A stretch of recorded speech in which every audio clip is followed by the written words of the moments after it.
भारतीय प्रबुद्ध समाज पार्टी की प्रदेश कार्य समिति की प्रथम बैठक आज दारुल-शफ़ा में हुई संपन्न, जिसमें उत्तर प्रदेश के विधानसभा चुनाव में पार्टी ब्राह्मण समाज के 90% प्रत्याशियों को चुनाव में उतारेगी। पेश है एक रिपोर्ट। सारे प्रबुद्धजन बैठे हुए हैं, मुनिवर बैठे हुए हैं, किसान भी बैठे हुए हैं।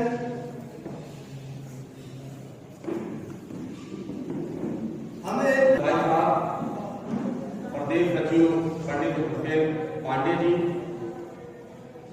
और आज भारतीय प्रबुद्ध समाज पार्टी की प्रथम बैठक प्रदेश कार्य समिति की बुलाई गई, जिसमें हमारे 65 जिला अध्यक्ष और प्रदेश पदाधिकारी सबकी बैठक आहूत थी, जिसमें आगामी चुनाव 2022 को लेकर रणनीति बनाई गई। किन किन सीटों पर हमारी बाहुल्यता है, उन सीटों पर हम चुनाव लड़ाएंगे। जैसा संगठन के माध्यम से और हमारी IBA लाइव टीम, जो पार्टी की IBA लाइव टीम है, उनके माध्यम से जानकारी मिली है कि उत्तर प्रदेश की 287 ऐसी सीटें हैं जिसमें ब्राह्मण बाहुल्यता है। आज हम उस समाज की आवाज़ उठाने का कार्य करेगी भारतीय प्रबुद्ध समाज पार्टी, जो समाज का सबसे उपेक्षित वर्ग है, ब्राह्मण, जिनको तमाम पार्टियों ने ठगने का और वोट लेने का सब साधन बना रखा था। उनकी आवाज़ हम लोग उठाएंगे। उन्हीं के माध्यम से, उनकी आवाज़ के माध्यम से, उनके साथ से हम लोग अपने आप को समाज में विस्थापित करेंगे और उनको न्याय दिलाने का काम करेंगे। हर वंचित शोषित समाज की आवाज़ बनना, उस शोषित वंचित आवाज़ में सबसे आज निचले पायदान पे विप्र समाज है। मेरी पहली मांग है विप्र समाज आयोग का गठन हो, जिससे उनको, उनके समाज को न्याय मिल सके। प्रबुद्ध आयोग का गठन किया जाए, जिसमें वो अपनी विचारधारा, अपनी योजनाओं को, अपने परिवार के दुख सुख की पीड़ा को वहाँ पे अपने आप को बोल सके। बिल्कुल ठगा हुआ महसूस कर रहा है। आप फरसे से ब्राह्मण समाज को जोड़ सकते हैं।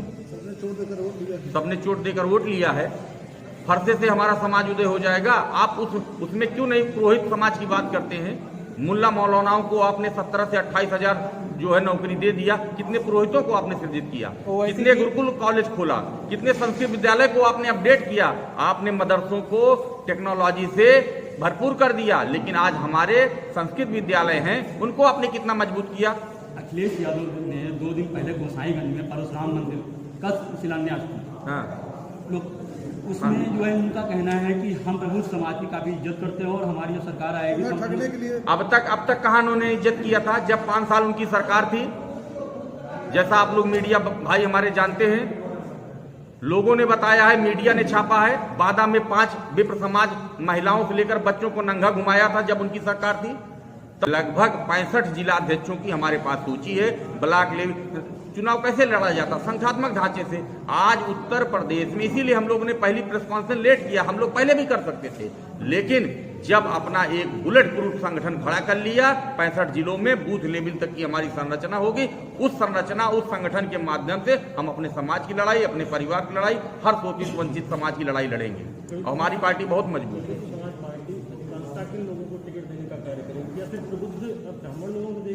देखिए, सबसे ज्यादा इस समय समाज का छला और पिछड़ा ब्राह्मण समाज है।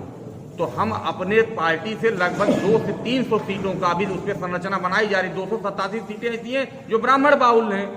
तो हम सबसे ज्यादा अपने ब्राह्मण समाज को सीट देने का कार्य करेंगे। शेष 86 बची हुई सीटें हैं, उसमें एससी समाज का जो प्रबुद्ध होगा उसको हम टिकट देंगे। स्तर पे आप इसको देख पा रहे हैं? देखिए, इसलिए कहा गया 90% इस समाज को। आज आप टिकट किसको देते हैं? जिसके समाज की बाहुल्यता होती है।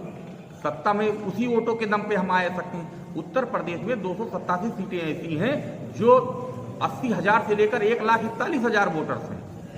अगर हमारे समाज का प्रत्याशी, हमारा वोट प्रत्याशी होगा, हमारे समाज का, भारतीय प्रबुद्ध समाज पार्टी का प्रत्याशी होगा, तो निश्चित ही अपने समाज का वोट खींच के ले आएगा। और अपने समाज की वोट पा जाएगा तो चुनाव जीत जाएगा। 50 से 60 हजार पाने वाले विधायक बन जाते हैं। 80 से 85 हजार, कई विधानसभाओं में लगभग 200-300 सीटों पर ऐसे हैं कि जहां पे हम लोग 80 से 1 लाख वोटर थे। आगे की रणनीति हमारी यही है कि हम मजबूत प्रत्याशियों के साथ अपने समाज की, अपने शोषित समाज, जो समाज में छला जा रहा है, उनको संगठित कर अपने मजबूत प्रत्याशियों को उतार कर चुनाव में हकदारी अपनी सिद्ध करें। प्रत्याशियों की घोषणा कब तक करेंगे? जल्द आचार संहिता लग जाने दीजिए, उसी के 10-5 दिन बाद जल्द ही हम लोग घोषणा कर देंगे। लगभग 240 हम लोग प्रत्याशियों का चयन ऑलरेडी कर चुके हैं, लिस्टिंग तैयार है। लखनऊ से कौन होगा? लखनऊ की स्क्रीनिंग कमेटी बनी है, बहुत जल्द उसको भी आप। योगी जी की अटकलें आ रही है अयोध्या से चुनाव लड़ने की। अयोध्या से योगी जी यहाँ जहाँ तक उम्मीद है, एक भी ब्राह्मण उनको वोट नहीं देगा, तो उसमें आप गलतफहमी के शिकार हैं। आपकी पार्टी क्या सोचती है? वहां से भी हमारा प्रत्याशी लड़ेगा। कोई उनके साथ हमारा साझा थोड़ो है कि योगी जी लड़ जाए तो हम वहां चुनाव नहीं लड़ेंगे।